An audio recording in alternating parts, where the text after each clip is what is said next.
하나님 말씀은 사무엘상 1장 10절에서 18절까지의 말씀입니다. 자, 제가 읽겠습니다. 한나가 마음이 괴로워서 여호와께 기도하고 통곡하며 서원하여 가로되 만군의 여호와여, 만일 주의 여정의 고통을 돌아보시고 나를 생각하시고 주의 여정을 잊지 아니하사 아들을 주시면 내가 그의 평생에 그를 여호와께 드리고 삭도를 그 머리에 대지 아니하겠나이다. 그가 여호와 앞에 오래 기도하는 동안에 엘리가 그의 입을 주목한즉 한나가 속으로 말하매 입술만 동하고 음성은 들리지 아니하므로 엘리는 그가 취한 줄로 생각하는지라. 엘리가 그에게 이르되 내가 언제까지 취하여 있겠느냐, 포도주를 끊으라. 한나가 대답하여 가로되 나의 주여, 그렇지 아니하냐이다. 나는 마음이 슬픈 여자라. 포도주나 독주를 마신 것이 아니요 여호와 앞에 나의 심정을 통한 것뿐이오니 당신의 여정을 악한 여자로 여기지 마옵소서. 내가 지금까지 말한 것은 나의 원통함과 격동됨이 많음을 인함이니이다. 엘리가 대답하여 가로되 평안히 가라. 이스라엘의 하나님이 너의 기도하여 구한 것을 허락하시기를 원하노라. 가로되 당신의 여정이 당신께 은혜 입기를 원하나이다 하고 가서 먹고 얼굴에 다시는 수색이 없느니라. 아멘. 자, 우리가 어린이 시간에 보였던 것 잘 보셨죠? 이 한 가지만 더 볼까요? 자, 뭐가 보입니까, 여러분? 할아버지가 보이고 또 두 사람이 보이죠? 예. 할아버지도 있고 사실은 저 두 사람이 있어요. 다음에 한번 보세요. 아닌데, 어디 갔어? 예? 예, 그럼 다시 한번 해보세요. 없어졌는가 봐요. 자, 뒤로. 예. 저 뒤에는 사실은 여자 한 명 있고 흰 수염이 있는 할아버지가 있어요. 보이시죠? 예. 그래서 우리가 저것을 우리가 이 배경과 이 정경, 그러니까 백그라운드와 정경을 어떻게 보느냐에 따라서 우리는 이 보는 것을 달리할 수 있다, 이렇게 이야기합니다. 우리는 보통 어떤 것을 볼 때 한 곳을 집중해서 봅니다. 사진을 찍을 때 보통 이렇게 찍잖아요. 자, 다시 한번 다음 봅시다. 자, 저렇게 사진을 찍을 때 앞에 있는 그 아이만 초점을 맞추고 뒤에 있는 걸 흐리게 하잖아요, 그죠? 그래서 이걸 앞에 나오는 걸 정경이라고 그러고 뒤에 있는 것을 배경이다, 이렇게 이야기합니다. 게슈탈트라는 말이 있습니다. 좀 말이 좀 이상하긴 하지만 게슈탈트라는 건 무엇이냐면 우리 인생도 이렇게 앞으로 나와서 전경이 돼야 되는 부분이 있고 뒤에 배경이 되는 부분이 있어야 된다 하는 것입니다. 그래서 인생에 있어서도 이렇게 전경과 배경이 아주 자연스럽게 이렇게 연결돼야지 그 사람의 삶이 행복하다는 것입니다. 근데 그게 제대로 안 되면 그러면 이 삶은 이제 힘든 거예요. 예를 들면 이런 것입니다. 내가 애를 둘 가진 선생님입니다. 그러면 나는 학교에 갔을 때는 선생님이라는 나의 이 정경이 나와야 됩니다. 그렇죠? 그래서 학교 가서는 내가 선생님이 나오고 아빠라는 그 부분은 뒤로 이렇게 물러가 있어야 됩니다. 또 가정에 오면 어떻게 됩니까? 가정에 와서는 아빠라는 부분이 드러나오고 이 선생님이라는 것은 뒤에 배경이 돼야 됩니다. 그래서 이 내가 아빠로서 해야 될 때는 아빠가 나오고 선생님으로 했을 때는 선생님이 나오고, 그래서 배경과 전경이 아주 자연스럽게 이루어져야지 그 사람의 삶은 편안하고 행복합니다. 근데 어떤 사람들은 이게 안 되는 것입니다. 그래서 집에 가서도 이 학교에서 선생님으로서 지냈던 그거를 잊지 않고 계속 선생님으로 집에 와서 있는 것입니다. 그럼 이런 것들을 우리가 미완성 과제라고 그러는데, 그럼 미완성 과제를 계속 안고 살면 이 사람은 안 행복한 겁니다. 늘 그 미완성 과제 속에 매여있기 때문에 늘 문제가 있는 거예요. 그래서 이 사람은 힘든 것입니다. 그래서 집에 와서는 또 선생님으로 막 자기 일에 대해서 부담스럽다가 또 그걸 갖고 또 직장에 가서는 선생님으로서는 또 아이들 문제 때문에 막 고민을 하고, 그래서 이 배경과 이 전경이 자연스럽게 되지 않음으로 인해서 이 사람의 삶은 계속 미완성 과제가 남아서 인생이 행복하지 않다는 것입니다. 그래서 늘 근심하고 걱정하면서 산다. 이게 게슈탈트라는 심리학 이론입니다. 지금은 제가 이제 목사고 설교 시간입니다. 그럼 여러분은 어떤 것들이 드러나야 되는 것이냐면 청중으로서 여러분의 것들이 드러나야 됩니다. 그래서 설교를 잘 들어야 되겠다. 이렇게 이제 나와야 되는 것이고, 그리고 여러분들은 이제는 그 다른 생각들은 뭐 여러분들이 가지고 있는 직업으로서의 모든 것들은 뒤에 가 있어야 됩니다. 근데 설교를 듣는데도 여전히 나는 의사인데, 뭐 아니면 나는 뭐 뭔데 이러면서 그것을 드러내고 앉아있으면 이건 여러분들의 게슈탈트가 제대로 잘 안 되는 것입니다. 그렇죠? 나눔의 시간도 마찬가지지요. 누가 말을 합니다. 그럼 그 말을 하면 말을 하는 사람이 거기에서는 배경이 전경이 되는 것이죠. 그 나머지는 배경이 되어줘야 합니다. 그래서 이야기를 하면 다른 사람은 그 이야기를 잘 듣는 청중으로서 자기가 드러나야 되고, 다른 사람을 그 말하는 사람은 또 말을 하는 사람으로 이 전경이 돼서 나타나야 되는 겁니다. 이해가 되시죠? 근데 이런 것들을 잘 못하는 사람이 있습니다. 그래서 누군가 얘기하면 자기는 청중이 돼야 되는데 난 지금 말하고 싶어. 그래서 뭐 그냥 자기가 말을 계속한다든지, 그렇게 되면 이 인간관계나 또 사회생활에 문제가 생기는 것이죠. 그래서 이 게슈탈트를 잘하면서 사는 사람이 인간관계도 잘하고 또 사회생활도 편하고 또 삶에서도 풍성하다, 그런 얘기를 합니다. 그래서 이 게슈탈트를 잘하기 위해서 세 가지를 애쓰라, 그렇게 이야기합니다. 첫째는 사람을 다양하게 만나라. 그래서 항상 같은 사람을 만나는 것이 아니라 다양한 사람들을 만나면서 똑같은 얘기를 반복하는 것이 아니라 이 사람 저 사람 이야기를 들으면서 이 게슈탈트가 자연스럽게 오고 갈 수 있는 연습을 해라, 그런 얘기를 합니다. 두 번째는 장소를 바꾸라, 이렇게 이야기합니다. 여행을 하는 가장 큰 이유는 바로 다양한 경험들을 하면서 어떤 내가 그 현장에 가서 느끼는 것들을 다르게, 그래서 내가 거기서도 내가 지금 배경이고 내가 전경이고 이런 것들을 잘 하다 하는 것입니다. 그래서 환경 가운데서 내 자신을 잘 바꿔가는 연습을 하기 위해서는 여행도 하고 다양한 장소를 가는 것입니다. 마지막으로는 관심을 바꾸라, 그런 얘기를 합니다. 관심을 바꾸면 새로운 것들을 시도하게 되어지고, 그러면 배우는 자세, 사람의 자세가 되고, 그러다 보면 자연스럽게 내가 청중이 될 때, 또 이 전경이 돼야 될 때 이것이 자연스럽게 되기 때문에 이 게슈탈트가 아주 자연스럽게 일어난다. 그래서 난 이걸 좀 잘 못하는 것 같아. 그러면 이 세 가지를 꼭 해봐라, 그런 얘기를 합니다. 자, 이 게슈탈트의 이론 중에 또 하나 중요한 원리는 착시 현상이라는 것이 있습니다. 예. 착시 현상이란 무슨 것이냐면, 또 한번 사진 한번 볼까요? 자, 똑같은 동그라미가 있는데 가운데 있는 동그라미의 크기가 어떻게 보입니까? 예, 당연히 오른쪽에 있는 것이 작아 보이고 저쪽에 있는 것이 커 보입니다. 예, 여러분 예상대로 사실은 똑같습니다. 똑같은 그림인데 주변에 큰 것들이 이렇게 있으면 이건 작아 보이고 작은 것들이 있으면 이게 커 보입니다. 자, 다른 그림도 한번 볼까요? 자, 이렇게 보면 AB선이 B선이 훨씬 더 길어 보입니다. 예, 그것도 마찬가지로 여러분 아시다시피 이 AB선은 똑같은 길이입니다. 자, 우리는 이렇게 쉽게 착각을 합니다. 착각. 우리가 눈에 보이는 것이 사실이 아니고 듣는 것이 사실이 아닐 때가 참 많다는 것입니다. 이런 것들을 심리학에서 이용해서 이 비즈니스를 하는 사람들한테는 이렇게 활용을 합니다. 자, 어떤 식당에 남자친구가 이 여자친구한테 식당에 레스토랑에 가서 한턱을 내기 위해서 데리고 갔습니다. 풀코스 메뉴를 보니까 A 식당에 딱 가니까 A 코스는 50불이고 B 코스는 100불입니다. 여러분은 어떤 걸 사주겠습니까? A 코스를 사주려고 50불짜리 사주려고 그러니까 좀 싼 것 같고 100불짜리를 사주려니 좀 비싼 것 같고, 그래서 여러분은 망설일 가능성이 대단히 많습니다. 그래서 이 심리학을 이용하는 사람한테는 이걸 아는 사람은 하나를 더 만듭니다. 뭐냐면 A 코스, B 코스, C 코스를 만듭니다. 그러면 200불짜리가 들어왔기 때문에 100불짜리를 먹는 사람은 결코 비싸게 느끼지를 않는답니다. 근데 만약에 이 사람이 50불짜리를 사주면 아주 싼 거를 사주기 때문에 대부분의 사람은 50불짜리를 선택할 수가 없습니다. 특별히 연애를 하는데 가가지고 제일 싼 걸 사줬다, 이렇기 때문에 아주 곤란하잖아요, 그죠? 그렇기 때문에 50불짜리를 안 사는 겁니다. 대부분은 100불짜리를 사줍니다. 이게 게슈탈트의 착시 이론, 착시 현상을 이용한 심리학을 이용한 비즈니스 사람입니다.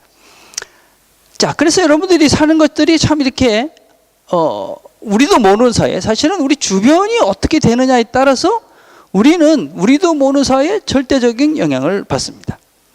성경 공부를 하는데 이런 얘기들을 했습니다. 뭐가 제일 힘듭니까? 이렇게 얘기하니까 많은 여러분들이, 영어를 아주 엑셀런트하게 하는 여러분들이 영어가 제일 힘듭니다, 이렇게 이야기하셨습니다. 저 같은 사람은 상당히 자존심이 많이 상했습니다. 이야, 지금같이 그러면서 영어가 제일 힘들다니. 도대체 뭐고 나는. 뭐 이래 되는 거죠. 그죠? 예. 왜 그렇습니까? 근데 여러분들 사실 실제적으로 여러분들은 영어가 힘들다고 느낍니다. 그죠? 왜 그렇습니까? 주변에 완벽한 영어를 하는 사람들이 있기 때문에 그렇습니다. 내 주변에 어떤 사람들이 있느냐에 따라서 나는 영어를 참 잘해 이렇게 할 수도 있고, 아, 나 영어를 정말 못해 이럴 수도 있는 것이죠. 아마 여기 있는 사람들 전부가 한국에 가서 있는다면 아무도 영어에 대한 그런 불편함이나 영어에 대한 그런 잘 못한다고 생각하는 사람은 하나도 없을 것입니다. 근데 뉴질랜드에 살기 때문에, 특별히 여러분이 일하는 곳에서 다 전문적인 그런 지식을 갖고 있는 똑똑한 사람들 옆에 있기 때문에 여러분들은 공명히 주눅이 들고 영어를 못한다는 그런 생각을 합니다. 그래서 우리 주변에 어떤 영향을 받는 수밖에 없는 것이 우리들의 모습입니다. 우리가 착시 현상이라고 이야기를 하지만 그건 우리가 느끼고 실제적으로 경험하는 것이기 때문에 그걸 무시할 수가 없다는 것입니다. 그래서 여러분들의 주변에 어떤 환경을 만들어 가느냐, 이것은 여러분의 삶에 결정적인 영향을 줄 수밖에 없습니다. 여러분들이 좋은 환경을 추구하는 것 대단히 중요합니다. 저는 가장 중요한 것이 영적 환경이라고 생각합니다. 영적 환경. 우리가 신앙생활을 하면서 적당히 믿고 적당히 살고 수준 이하의 신앙생활하는 사람들 속에 살게 되면, 그래 뭐 이 정도면 나도 괜찮아, 뭐 이렇게 생각하면서 적당히 살 가능성이 대단히 많습니다. 그러나 여러분들이 그게 아니고 우리들 모두가 정말 수준이 있는 신앙인의 그런 영적 수준의 삶들을 우리가 추구하고 우리가 그런 분위기를 만든다면 우리는 우리 자신들을 훨씬 더 수준 있는 그리스도인의 삶을 살 수 있게 된다고 생각합니다. 자, 오늘 읽은 성경은 사무엘의 아버지 엘가나 가정의 일입니다. 여러분 사무엘, 사무엘은 아시죠? 그죠? 이 엘가나, 이 사람의 사무엘의 아버지 이름 엘가나라는 것은 하나님께서 형성하셨다, 그러니까 하나님의 소유다, 이런 의미입니다. 그러니까 상당히 믿음이 좋은 가문에 이 사무엘은 태어난 것입니다. 그 아버지도 여전히 아주 신앙이 좋으신 분이었습니다. 그의 족보를 보면 레위 족속이었습니다. 그리고 예배를 주관하는 아주 좋은 그런 가문에 태어난 것입니다. 그리고 그는 믿음이 아주 좋은 사람이었기 때문에 매년 빠지지 않고 실로라는 곳에 한참 여행을 가서 예배를 드려야 되는 그 실로라는 데 가서 매년 예배를 잘 드렸습니다. 그러니까 어떤 이름을 짓는 거나 가문적으로나, 그리고 그의 어떤 예배의식 이런 것들을 보면 상당히 훌륭한 그런 신앙을 가진 그런 분이었다라고 할 수 있습니다. 그런데 그의 가정에 문제가 있었습니다. 무엇인가 하면 첩을 두었다는 것입니다. 1장 2절에 보니까 그에게 두 아내가 있으니 하나의 이름은 한나요, 하나의 이름은 분인나라. 분인나는 자식이 있고 한나는 무자하더라. 아주 신앙이 좋은 분이었었는데 그분이 첩이 있는 것입니다. 두 아내가 있는 것입니다. 하나는 한나고 다른 여인은 분인나입니다. 아마 한나를 앞에 언급한 것으로 보면 한나가 정실부인이었고, 아마 이 한나가 아이를 낳지 못하니까 이 분인나라는 첩을 얻어서 아기를 낳은 것 같습니다. 당시에는 이렇게 아기를 낳지 못하면 그 다른 첩을 부어서 아기를 두는 것이 그 당시의 문화였습니다. 이 사람은 신앙이 아주 좋은 사람이었고 레위인이었고 아버지로부터 좋은 신앙을 물려받았음에도 불구하고, 그리고 분명히 그것은 성경에서 잘못된 것이다라고 이야기하고 있음에도 불구하고 이 사람들은 그 당시의 문화가 아주 이런 잘못된 이방 문화, 또 잘못된 세상의 문화 속에 살고 있었기 때문에 이런 문화를 아무렇지도 않게 받아들여서 첩을 두고 다른 여자로부터 아이를 낳게 되었습니다. 여러분, 지금 우리가 사는 이 시대도 그렇습니다. 우리가 이 세상에 살다 보면 우리도 모르는 사이에 워낙 잘못된 문화가 많기 때문에 그런 문화 속에 살면서 그냥 죄를 짓습니다. 이게 참 심각한 문제라고 생각합니다. 우리가 죄를 지면서도 그것을 죄라고 생각하지도 않고 쉽게 죄를 지면서 삽니다. 왜냐하면 우리의 문화가, 우리가 살고 있는 이 땅의 문화가 그런 것들을 괜찮다고 이야기하는 것 같이 들리기 때문에 그렇습니다. 그리고 우리는 하나님을 바라보는 것이 아니라 주변의 사람들을 보면서 저 사람도 이렇게 하고 이 사람도 이렇게 하니까 뭐 괜찮지 않냐. 뭐 이 정도의 거짓말과 이 정도의 성적인 그런 정상적이지 못한 관계들과 뭐 이런 어떤 뭐 조금 타락한 삶의 스타일은 뭐 괜찮은 것 아니냐 하고 스스로 합리화시킵니다. 여러분, 정신들을 차려야 됩니다. 저는 이제 우리 그리스도인들이, 특별히 여러분 세대의 그리스도인들은 무엇으로 우리의 아이덴티티를 확인해 가야 될까 고민을 좀 많이 해야 된다고 생각을 합니다. 옛날에는 예수를 믿는 기준이 아주 단순했습니다. 뭐였냐면 술, 담배 하지 않고 주일에 교회를 가면 그리스도인이었습니다. 그렇죠? 우리 때만 해도 그랬습니다. 그죠? 그래서 교회 가는 사람은 술, 담배만 안 하면 돼. 그리고 주일날 교회 가면 돼. 그러면 그 사람은 예수 믿는 사람이었습니다. 근데 보통 때는 술, 담배를 안 하지만 엉망으로 살아도 별로 큰 문제시하지 않는 경우도 있었습니다. 이제는 그런 수준의 기독교에서는 벗어나야만 합니다. 술, 담배를 안 하는 것이 우리 신앙의 아이덴티티로 삼고 난 그래서 술, 담배는 안 해. 이것 때문에 내가 그리스도인이다. 그리스도인 척을 하는 그런 삶을 살아서는 이제 안 된다고 생각을 합니다. 이제 좀 다른 수준의, 우리 다른 수준의 기독교 문화를, 기독교의 아이덴티티를 만들어 가야 되지 않을까 생각을 합니다. 여러분, 원래 기독교인들은 아주 특별한 사람들이었습니다. 특별한 문화가 있었습니다. 사전을 보면 이것은 AD 65년에 기독교를 가장 박해한 사람 중에 하나가 누구냐면 네로였습니다. 네로. 여러분 아시죠? 그죠? 그리스도인들을 아주 처참하게 죽였습니다. 십자가에 저렇게 말아 죽고 태워 죽이고 뭐 그냥 그 짐승의 밥이 돼서 죽이고. 근데 이 네로가 이 그리스도인의 시체를 볼 때마다 늘 놀랬다고 합니다. 왜냐하면 그리스도인들은 죽으면서 미소를 잃지 않았다고 그랬습니다. 그 고통 속에서도 마지막 때가 됐을 때 죽으면서 끝까지 미소를 잃지 않는 그 모습을 보고 이 네로가 놀래서 황당해서 어떻게 할 줄 몰랐다. 그런 기록들이 있습니다. 우리 초대 그리스도인들의 모습은 사실은 기쁨이 있었습니다. 가난했습니다. 그렇지만 그 가운데 하나님을 바라봤기 때문에 기쁨이 있었습니다. 사랑하고 용서하고 진실하고 성실했습니다. 노예들이었습니다. 얼마나 열심히 일하고 성실하게 했는지 주인들이 그 노예를 보고 야, 너가 믿는 하나님 내가 믿어야 되겠다. 그래서 종들이 먼저 믿었는데 나중에 주인들이 다 하나님을 믿는, 예수를 믿는 그런 일들이 있었습니다. 자기를 괴롭히는 사람들을 같이 복수하고 그런 것이 아니라 용서하고 사랑했습니다. 자기를 죽이는 이런 사람들까지도 마지막에 용서를 선포하고 죽음을 택했습니다. 여러분, 우리의 정체성을, 우리 그리스도인 됨의 정체성을 어떻게 해야 될 건지 우리가 잘 생각을 해보셔야 합니다. 그냥 술, 담배 한 개 안 하는 그 정도가 아니라 정말 우리가 어떤 존재들인지, 어떤 존재로 우리가 우리의 문화를 만들어 가야 될지 한번 잘 고민을 하면서 우리가 이 일들을 감당해 가야 합니다. 그래서 우리 주변에 우리 문화가 정말 좀 수준 있는 그런 문화를 만들어 갈 때 우리가 다 함께 성장해 갈 수 있다고 생각을 합니다. 자, 이렇게 바르지 못한 이런 문화 속에 있던 이 가정은 상처를 받게 되어집니다. 자, 그렇게 부인이 2명이나 되니까 뭐 어쩔 수 없이 다툼이 일어나겠죠. 그죠?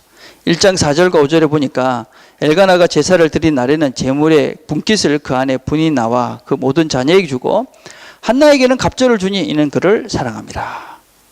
예, 한나를 더 사랑하기 때문에 아주 더 많은 제물을 주었습니다. 그러니까 첩인 분이나가 시기하는 것은 아주 당연한 것입니다. 그죠? 예, 성경에 보니까 첩인 분이나가 한나를 격동시켰다. 1장 6절에 보니까 여호와께서 그로 성태치 못하게 하심으로 그 대적 분이나가 그를 심히 격동하여 번민케 하더라. 그러니까 화를 막 나게 놀린 것입니다. 이게 얼마나 심했는지 그가 기도할 때 그 엘리 제사장이 와서 막 술 친 것 같이 그러니까 너 술 먹지 마라. 그래 얘기하니까 이 사람이 이렇게 이야기합니다. 당신의 여종의 악한 여자로 여기지 마옵소서. 내가 지금까지 말한 것은 나의 원통함과 격동됨이 많음을 인함이다. 그러니까 이 분이나가 이 한나를 보면서 그런 것입니다. 너는 아기가 없지? 너는 하나님의 저주를 받은 거야. 그러면서 이 분이나를 한나를 계속 괴롭혔습니다. 예, 이런 말을 들었으니 이 한나는 마음의 상처를 받았던 것이 당연합니다. 그래서 먹지도 않고 슬퍼 울기만 합니다. 원인이 무엇입니까? 남편이 첩을 두었기 때문에 그렇습니다. 예, 남편 때문에 생긴 상처죠, 여러분. 사실은 상처는 주지 않아야 됩니다. 그렇지만 우리는 상처를 받지 않고 살 수는 사실 없습니다. 상처를 다 그리고 우리는 나름대로 가지고 있습니다. 근데 그 상처를 어떻게 이렇게 다루가느냐에 따라서 사실은 그 상처가 자기의 어떤 면에서는 내공이 되기도 합니다. 저는 제 자신을 이렇게 가만히 생각을 해봤어요. 나는 어떤 상처가 있나 생각해 보니까 한 2가지 정도 상처가 있었던 것 같아요. 첫째는 초등학교 때 살던 시절에 상처가 있었어요. 저희 아버님이 선생님이셨거든요. 선생님이 사업을 하면 꼭 망하게 돼 있어요. 그래서 완전히 망하셔서 뭐 있던 거 다 팔고 이제 부산으로 이사를 했어요. 근데 그 부산으로 이사해서 처음 살던 집이 어디였냐면 정말 산골짜기 꼭짜기에 뭐 끝에서 2-3번째 되는 집이었어요. 그리고 단칸방에 그리고 6식구가 같이 사는 그런 적이 있었습니다. 할머니, 엄마, 아빠, 형님, 동생, 나. 할머니는 불편하셔서 매일 누워만 계셨어요. 제 기억에 중학교 때 그 집에 친구를 데리고 간 적이 한 번도 없었던 것 같아요. 너무 부끄럽기 때문에 그런 적이 없었어요. 그게 제 삶 속에 보니까 상처가 되어 있더라고요. 또 하나는 군대였어요. 예, 여러분도 아다시피 해병대를 갔어요. 진짜 죽을 고생을 했죠. 엄청 후회를 많이 했죠. 내가 왜 여기 왔지? 이러면서, 그죠? 그래서 지금도 2가지 꿈을 꿀 때 되게 기분이 나쁩니다. 첫 번째는 그 집에 살 때, 그 집에서 살면서 늘 어떤 꿈을 꾸냐면 이사하는 꿈을 꿉니다. 그래서 그 집에서 이렇게 나오는 꿈을 이렇게 꾸고, 또 하나는 군대를 다시 가는 꿈을 꿉니다. 아주 태어럽을 합니다. 이제 그럼 그 꿈속에서도 난 분명히 갔다 왔는데 왜 내가 군대를 또 가지? 이러면서 이제 군대 가는 꿈을 꾸고 나면 진짜 기분 나쁩니다. 그날은. 근데 저는 이 상처가 제 나름대로는 잘 극복되었다고 생각을 합니다. 저는 이 집을 생각하면 늘 감사합니다. 그래, 그때도 있었는데. 제가 더니던에 처음 갔을 때 정말 추운 집에서 살았습니다. 여러분, 여기 그런 집, 더니던에 있었던 친구들은 거기가 얼마나 추운지 아실 건데, 처음에 갔던 집이 얼만큼 추웠냐면, 저희들이 그러니까 무식했어요. 왜냐면, 이제 여기 남반부니까, 이 남향집을 찾아야 되는데, 북향집을 찾은 거예요. 그러니까 햇빛도 잘 안 드는, 열심히 찾았는데 결국 북향집을 찾았으니 잘 못 오는 거예요. 하여튼 햇빛이 전혀 안 드는 집이었어요. 얼만큼 추웠냐면, 자다가 아침에 일어나면 옆에 이렇게 그 걸레를 갖다 놓으면 걸레가 꽁꽁 얼었었어요. 아침에 이게 일더니 안 깨질 정도로. 그리고 이 방에 이렇게 물이 이렇게 뚝뚝뚝 이렇게 떨어졌었어요. 진짜 만만치 않은 집에서 저희들이 살았어요. 근데 그때 그렇게 살면서 참 힘들다 그런 생각을 별로 하지 않았어요. 왜냐하면 제가 더 힘들게 살았던 적도 있었기 때문에 그래요. 그래서 그때를 생각하면서 이보다 훨씬 더 힘들었기 때문에 괜찮다.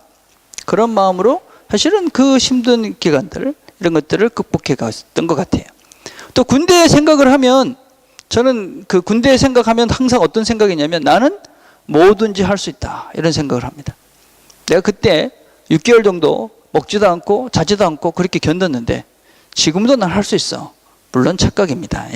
지금 그러다 죽죠 바로. 절대로 할 수 없습니다. 그렇지만 그런 자신감은 있습니다. 그래서 제가 우리 그 더니던스 친구들을 데리고 그 캄보디아 갔을 때도 거기 뭐 이렇게 지저분한 이런 것들을 사실은 그렇게 이 정도야 하고 제가 사실 할 수 있었습니다. 그래서 제가 생각하기에는 이런 그 고통의 시간들을 저는 극복을 해갔고, 그리고 그것이 제 삶의 또 다른 어떤 제 스스로가 가지고 있는 내공이 돼서 그것을 견디면서 살아가고 있습니다. 그리고 저는 이것을 반드시 극복해야 된다라는 생각을 참 많이 했습니다.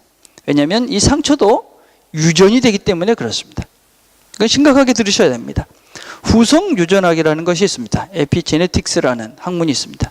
제가 리서치를 좀 해보니까 유전자가 환경에 따라서 변한다는 것입니다. 우리 유전자가 있죠, 그죠? 그 유전자는 다음 세대에 물려지는 것입니다. 근데 그 다음 세대에 여러분이 지금 어떻게 사느냐의 그 흔적이 그 다음 세대에 그대로 물려진다는 것입니다. 얼마 전에 어떤 실험을 했냐면 일란성 쌍둥이를 가지고 둘이 이제 똑같잖아요, 유전자가. 그죠? 이 두 사람을 다른 환경에서 20년 동안 살게 했습니다. 그런데 그 두 사람을 다시 불러 모았습니다. 그 실험을 했는데 어떤 면에서는 이 사람들이 느끼는 아프다는 느낌이 똑같아야 되는데 어떤 사람은 조금 했는데 아프다 그러고 어떤 사람은 한참 했는데 아프다. 그래서 아프다는 점이 달라진 것입니다. 그래서 수백만이 되는 그런 유전자를 다 조사를 했습니다. 그러니까 그 중에 한 부분이 둘이가 달라진 변형된 유전자를 발견했습니다. 그래서 학자들이 환경에 따라서 유전자가 변하는구나. 지금 이런 연구들이 이제 분명하게 나타나고 있잖아요. 그렇죠? 아마 제 생각에는 여러분들이 지금 생각하는 삶의 스타일도 우리가 처음에 제가 설교할 때 긍정적인 마인드로 세상을 보는 그런 생각들, 그걸 가지고 세상을 살아가는 그런 유전자, 비관적이고 아주 절망적인 시각으로 세상을 살아가는 유전자, 그런 것들도 유전된다는 것이 아마 밝혀질 거라고 생각합니다. 그래서 여러분들의 어떤 아픔과 고통과 슬픔과 상처가 이곳에 여러분의 세대에 끊어져 갈 수 있도록 여러분들이 그것들을 극복해 가셔야만 합니다. 그것을 극복하지 못하면 여러분뿐만 아니라 여러분 다음 세대도 그 상처가 남는다는 것입니다. 여러분, 나는 별로 상처가 없는데 뭐 그런 건 별로 없어. 뭐 좋은 것입니다, 여러분. 참 좋은 거예요. 근데 혹시 여러분들이 이제 그렇게 생각할 수도 있지만 혹시 이런 거 한번 생각을 해보셨으면 좋겠어요. 여러분, 어떤 모임이나 또 이렇게 미팅을 했는데 이상하게 내 눈에 꼴 보기 싫은 사람이 잘 보여. 이상하게 다른 사람 괜찮다는데 내가 보니까 전만은 진짜 싫어. 내가 쟤는 왜 저럴까? 그런 사람이 만약에 잘 보인다. 그런 사람, 특별한 누가 그렇게 자꾸만 해서 나를 힘들게 한다. 그러면 이렇게 생각하면 맞을 가능성이 참 많습니다. 그 모습이 내 모습일 가능성이 참 많습니다. 제가 탁구를 좀 잘 치는 편입니다. 그죠? 탁구를 잘 쳐서 웬만한 사람들하고 탁구를 칠 때는 제가 이렇게 몇 개씩 잡아줍니다. 그래서 이렇게 아마추어 중에는 제가 잘 치는 편이기 때문에 웬만한 사람들하고 치면 땀이 나지 않습니다. 그래서 뭐 탁구 치다 보면 김 목사는 뭐 땀이 안 나네, 운동이 되나? 그럼 그래도 됩니다. 그러면 사실 별로 운동은 안 됩니다. 근데 얼마 전에 저희 목사님들 탁구 치는데 한 분이 오셨습니다. 진짜 탁구를 잘 치시더라고요. 근데 정말 마음에 안 들었어요. 왜냐면 탁구를 좀 친다고 성의 없이 치는 겁니다. 정말 기분이 많이 상하더라고요. 다른 사람들은 별 얘기 안 하는데 저는 상당히 기분이 상했습니다. 왜 그랬을까요? 제가 그랬거든요. 제가 탁구 좀 친다고 성의 없이 실렁실렁 집중해서 치지 않고 뭐 그래도 이기니까 뭐 다른 사람 할 말도 별로 없고 그래서 나는 실렁실렁 치는 건 나는 알죠. 그죠? 내가 다른 사람을 딱 보니까 진짜 꼴 보기 싫더라고요. 그래서 제가 반성하고 그다음부터는 열심히 치려고 노력을 하고 있습니다. 여러분들이 이것이 나의 모습일 가능성이 참으로 많이 있습니다. 혹시 여러분들이 정말 견디기 힘들 만큼 꼴 보기 싫은 사람이 있다면 혹시 그 모습이 내 모습은 아닌가? 여러분들이 심각하게 생각을 해보셔야 됩니다. 그리고 그것을 극복하고 넘어가지 못하면 여러분의 그 상처는 다음 세대에도 이어져 간다는 것을 명심하길 바랍니다. 그래서 그것을 꼭 붙여가셔야만 합니다. 한나는 이런 상처를 가지고 있었습니다. 아픔이 있었습니다. 어떻게 했습니까? 그 아픈 상처를 가지고 하나님 앞에 나갔습니다. 간절히 기도했습니다. 1장 10절에 보니까 한나가 마음이 괴로워서 여호와께 기도하고 통곡했다. cried. 그냥 너무나 답답해서 하나님께 통곡하면서 기도했다. 이렇게 이야기합니다. 이 고통과 기도는 참으로 긴밀하게 연결이 되어 있는 것 같습니다.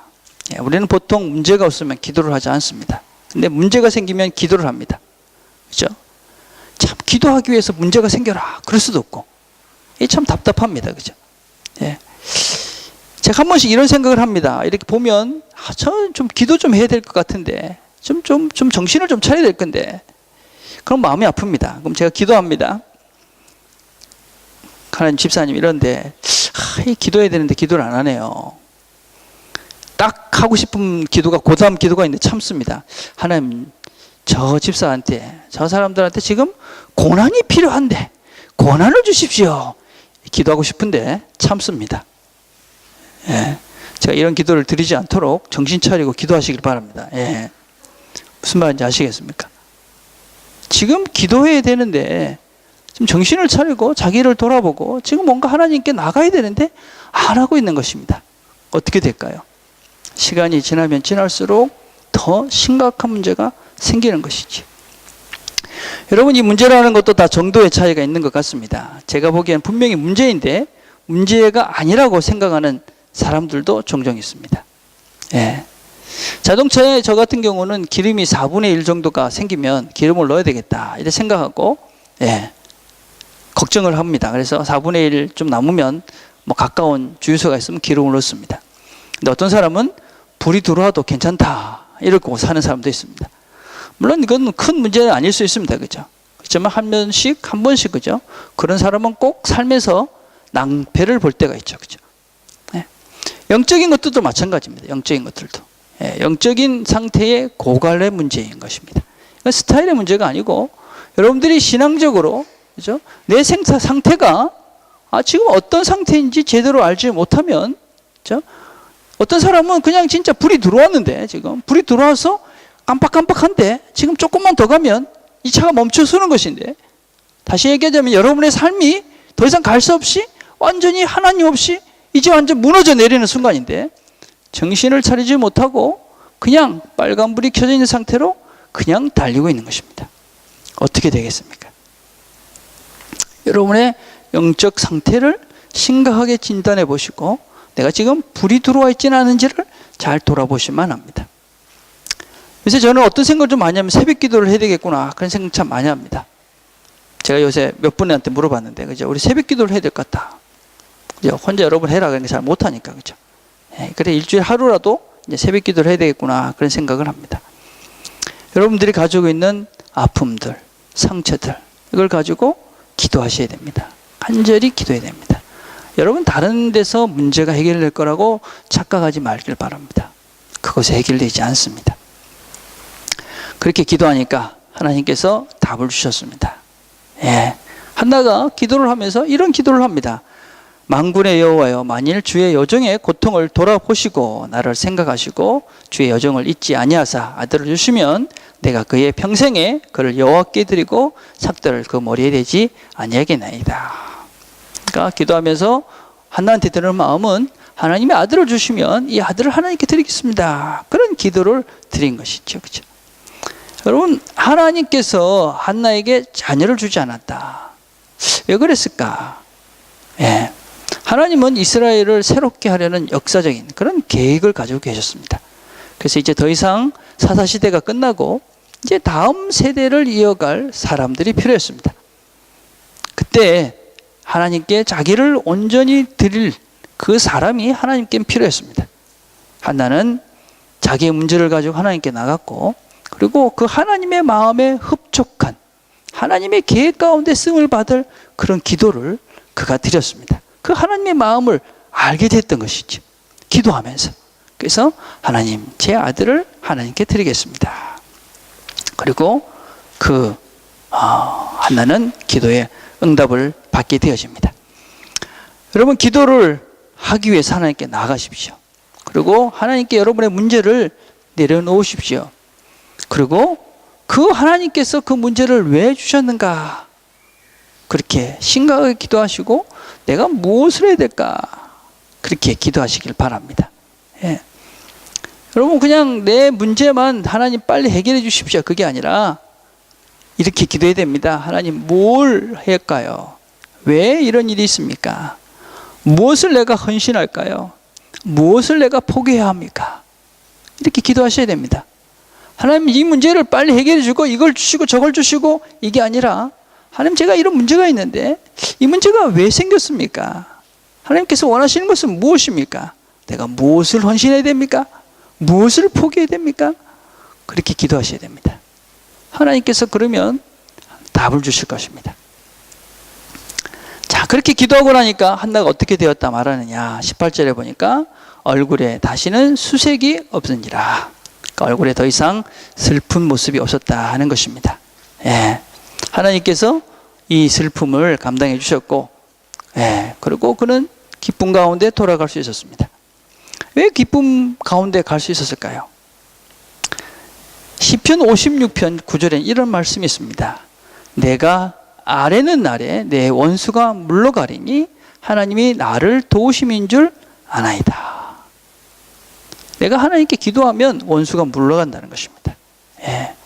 내가 문제 때문에 막 고민하면, 내가 슬픔어서 상처 때문에 기도하면, 하나님께 내려놓으면 그 나를 괴롭히는 그 모든 문제들이 물러갈 수밖에 없다는 것입니다. 왜냐하면 하나님이 나를 도우시는 줄 그 원수가 알기 때문에 도망간다 하는 것입니다. 우리 모두는 상처받은 것이 있습니다. 상처받은 유전자가 있습니다. 상처받은 무의식이 있습니다. 상처받은 영혼들이 있습니다. 그 때문에 우리가 살면서 고통스럽습니다. 왜냐하면 우리는 어쩔 수 없이 우리 환경이 나쁘기 때문에 우리가 그런데 영향을 받을 수밖에 없습니다. 먼저 우리는 이런 좋은 문화를 만들고 여러분 좋은 환경을 만드셔야 됩니다. 그러나 그 속에서도 어쩔 수 없이 상처를 받습니다. 어떻게 해야 됩니까? 예, 그것을 가지고 하나님께 나오는 것입니다. 그리고 하나님께 그것을 내려놓는 것입니다. 그러면 이 원수가, 하나님이 내 기도를 들으시는 것을 아는 그 원수가 물러갈 수밖에 없는 것입니다. 기도하겠습니다. 한번 여러분들이 눈을 감고 한번 좀 편안한 마음으로 한번 생각을 해봅시다. 내가 가지고 있는 상처는 뭔가? 나는 어떤 상처가 있나? 한번 여러분 마음들을 한번 보았으면 좋겠습니다. 또 여러분이 가지고 있는 문제는 뭔가? 또 한번 생각해 봅시다. 자, 그걸 가지고 여러분들이 하나님의 십자가 앞에 들고 나오다. 여러분들이 그걸 들고 주님의 십자가 앞에 그 문제를 내려놓아 봅시다.